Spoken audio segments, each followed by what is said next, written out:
It's just before midnight in the city of Peru, Indiana. Local attorney Jim Grund has been working late at home. He's sound asleep when an intruder shoots him in the face, killing him. Later, police discover the gun had been stolen from Jim's son. But it's Jim Grund's wife, Susan, who is convicted of murder.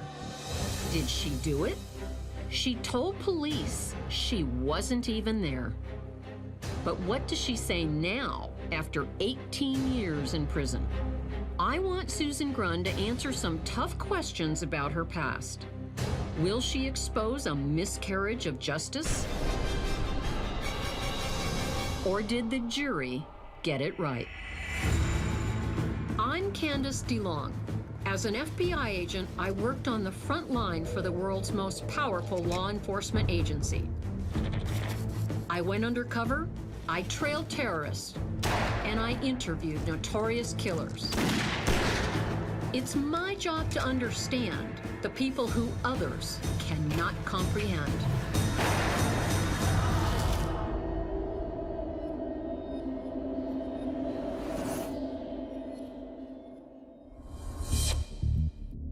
Susan Grund was the person who found her husband's dead body.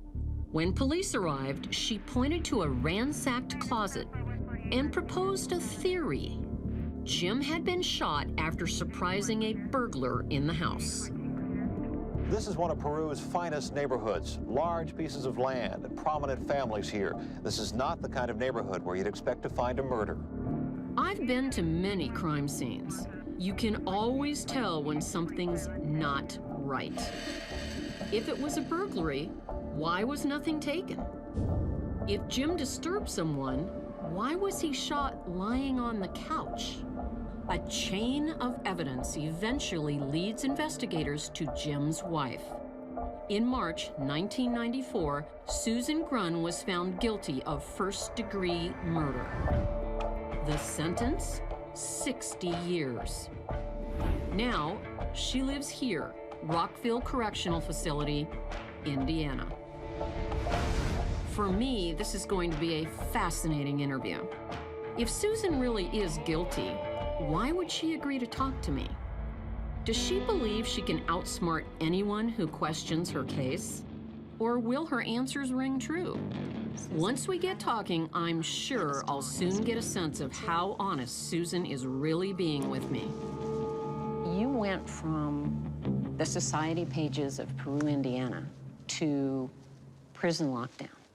What would you like people to know about you? I live with the title of the Black Widow. So I think when fallacy weaves into our life, that they forget that there is a woman behind the story, that everyone is not guilty just because the picture is painted that way. Mm-hmm. Okay. What kind of dreams did you have as a little girl? I mean, no little girl dreams of spending most of her life in prison. What were your dreams like? I think I just wanted a family, have my own children, have my own life, and be happy. At 17, Susan married for the first time. By 24, she'd been married 3 times, had a son, and was pregnant again. She was a poor girl from the wrong side of the tracks. Then she met a man from the swanky side of town, Jim Grund. Big name. Yes. Well-established family. He's an attorney. He'd been a prosecutor, correct? Yes, he was. Yeah. You're pregnant. You have a little boy. What do you think was going on? Why do you think he married you? Perhaps when you take in a bird who has a broken wing and you nurse it back to health, even though when the bird is well and it can fly away, you've fallen in love with the bird because it sings so pretty. For whatever reason, you keep the bird. Mm-hmm. You were Jim's And then bird. perhaps that's what Jim did. Okay. Now that's a sign of narcissism. For Susan, being worshipped by men is all important. Her new husband, Jim, did that for a while. But he wasn't the only man in the house. There was also Jim's teenage son, David. When David was 16 and you married his father, what was it like for David? He had typical teenager things.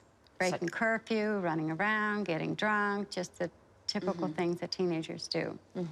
And there was a lot of harshness between David and his father. When did things start to go wrong? Well,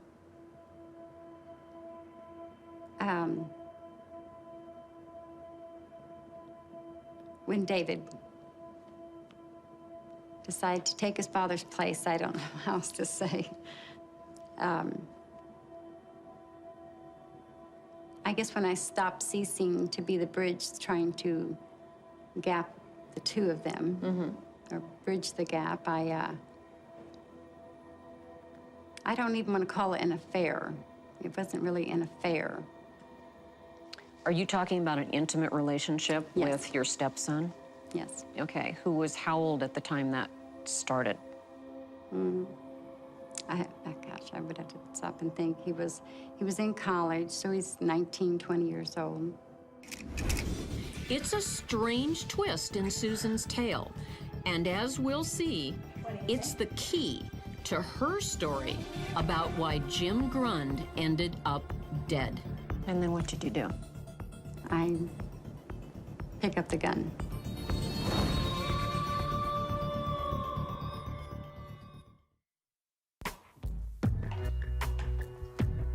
At age 27, Susan Grund is queen of the social scene in Peru, Indiana.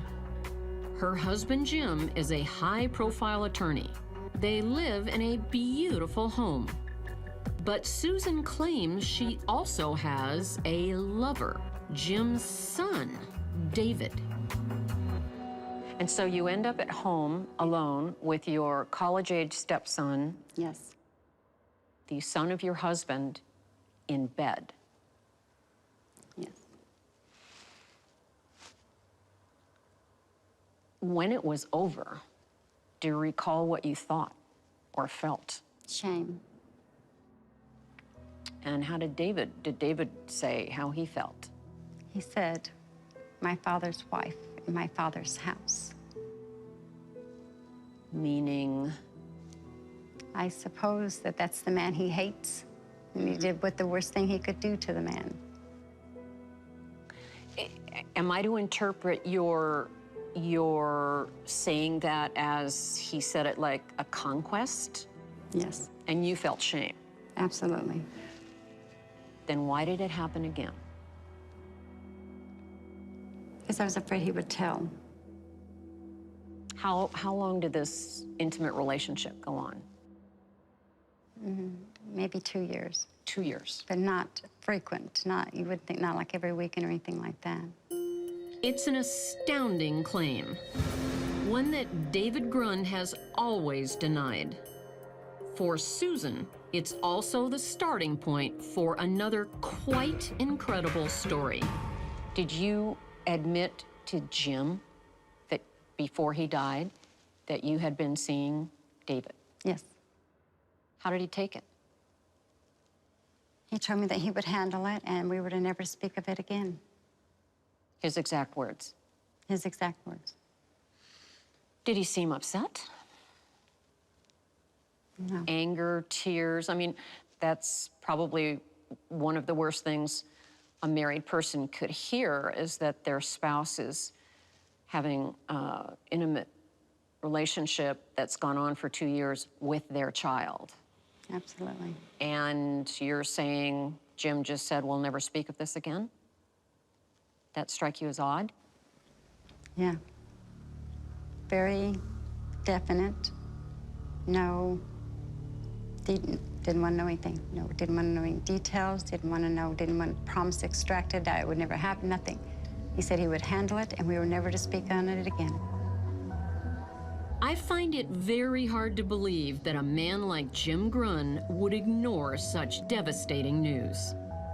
The real story here is Susan's narcissism, which is a serious personality disorder.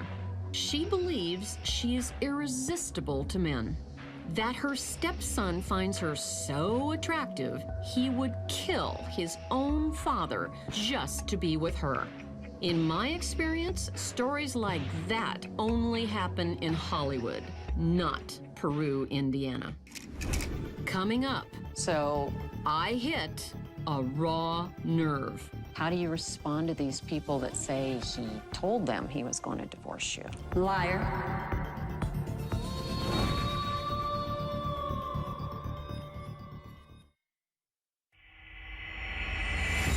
The prosecutors at Susan Grunn's murder trial made their case clear. Her marriage to Jim Grund was in trouble.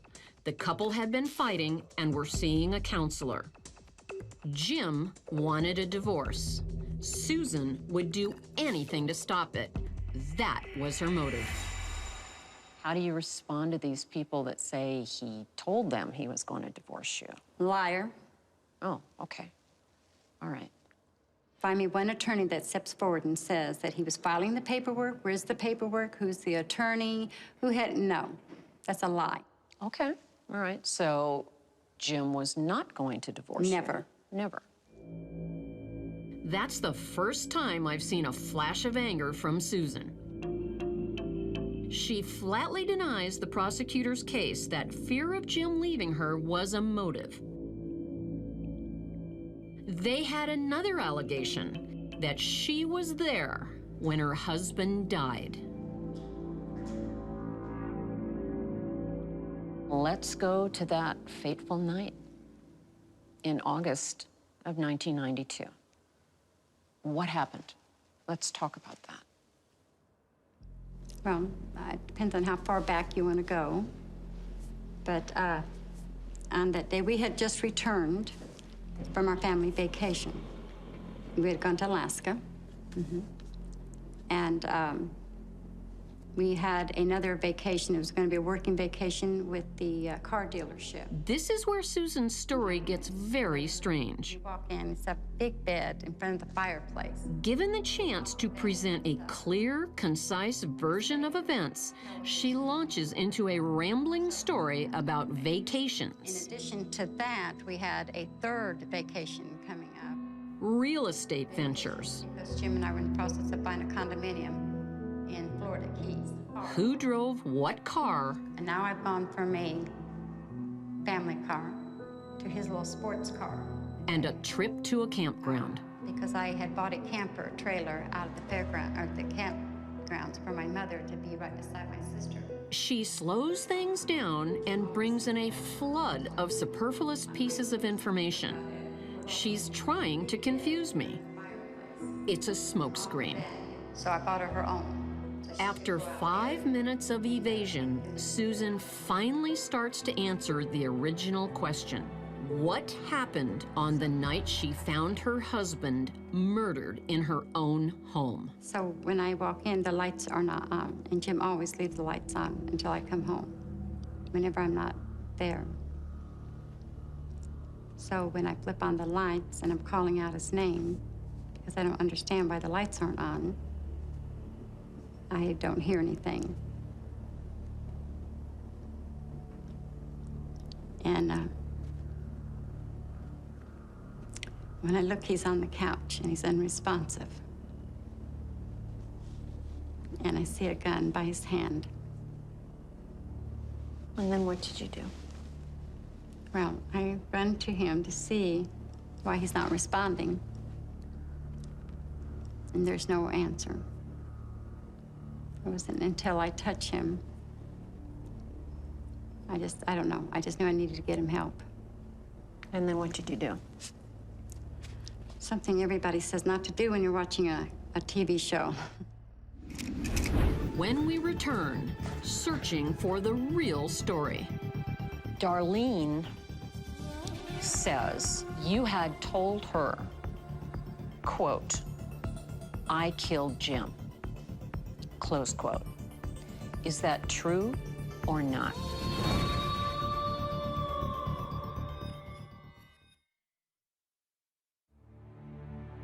It's around midnight on a Sunday evening in Peru, Indiana. Susan Grund has just found her husband Jim shot to death in their home. What she does next is something that would raise the eyebrows of every detective in America. It wasn't until I touched him. I don't know. I just knew I needed to get him help. And then what did you do? Something everybody says not to do when you're watching a TV show. What's that? I pick up the gun. Why? Because I didn't know what it was doing there in my house by my husband. I just had the gun in my sewing basket. Okay, wait. Before you went to make the emergency hospital call, you put the gun in your sewing I basket? put the gun in my sewing basket. So hiding it. I hid it. You hid it, okay. So you must have made the connection that the gun had something to do with your husband being unresponsive. I didn't know, and I didn't want it, at that point, I didn't want it to be a distraction on whatever was going on. Okay. So I thought, I don't know. Until I find out what's going on, the only person I knew who had a gun that we were very adverse to was David. Okay. Did you think it was David's gun? Yes, I did. Remember, David is Jim's son, the guy Susan claims to have been sleeping with. None of this adds up. Why would a killer leave the murder weapon sitting by the victim? And if that killer really was David Grund, why would Susan hide the gun? When did you first talk with David after his father was murdered? I never did. Did you want to? No, But you suspected him of killing your husband. absolutely. Some would think that they would want to confront the person that killed their husband. I'm a little woman. Well, No, all right. Did you tell the police your concerns? no. Why was that? That's my husband's son. Susan doesn't voice her suspicions to anyone. Instead, she gets her mom to hide the gun and makes a shocking confession to her sister, Darlene. Darlene says you had told her, quote, "I killed Jim," close quote. Is that true or not? That is true that she said that. It is not true that I told her that. Absolutely not. Okay, she testified at your first trial. She did. Why would she do that? I guess only she knows that. You don't have a clue? Or it can't, I mean, you've had 18 years to think about why your sister would do that. I think that the Grunds are pretty powerful in Peru. And to come up against them and what they decide is going to be happening in that town is a mighty feat. So buckling under is probably the safest thing for her to do. If you had gotten rid of the gun, the weapon, the murder weapon, and never said anything to anyone, you would have gotten away with this. Why didn't you get rid of the gun? Because I knew I hadn't killed my husband, and I knew that that gun was a link to who did. But that gun has never been successfully linked to anyone except Susan Grund.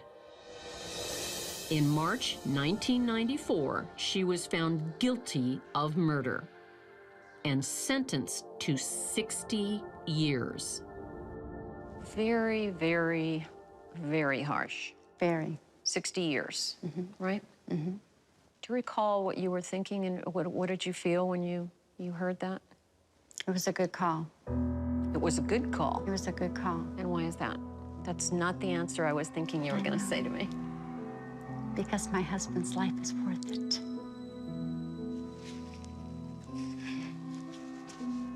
So your 60-year prison sentence is penance? No. I think that if the right person had been convicted, I would have wanted them to get 60 years or more. It's a strange end to a strange tale. I was open to Susan's story, but nothing she's told me makes me question that guilty verdict. Of all the women I sat down with, Susan was the only one that didn't need additional coaxing. She wanted to. She wanted to take me on. And that is the mark of a narcissist. To the narcissist, their image is everything. Susan's greatest concern is how she looks to other people. Susan is eligible for parole in 2019. But unless she can come up with more convincing answers to questions like mine, she will always be the woman who murdered Jim Grund.